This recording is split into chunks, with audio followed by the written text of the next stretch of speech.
How do you handle slackers in a group project? My friends and I chose to have an English elective since we heard it was really easy to pass the class.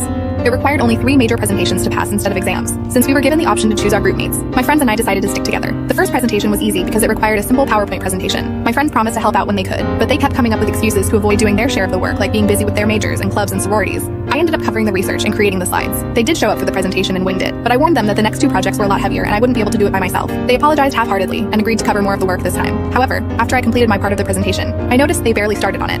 I felt really angry, but I found it hard to confront them since they were my friends. Finally, the last project was assigned, and rather than a PowerPoint, it required a video and an individual printed essay. I begged my friends to help me out with the video. Instead, they got angry at me for constantly bugging them about a minor elective. I was devastated at how they treated me. For them, it was a simple elective because they could actually afford college. But for me, my grades seriously mattered because I was on a scholarship. So I started the work early and accomplished it all on my own without splitting up the parts. When they asked me about the project a week before the deadline, I told them not to worry since I completed it for the group. However, they forgot about the individual essay that was meant to be submitted to the professor a day before the deadline. So in the end, they failed and had to retake the class without my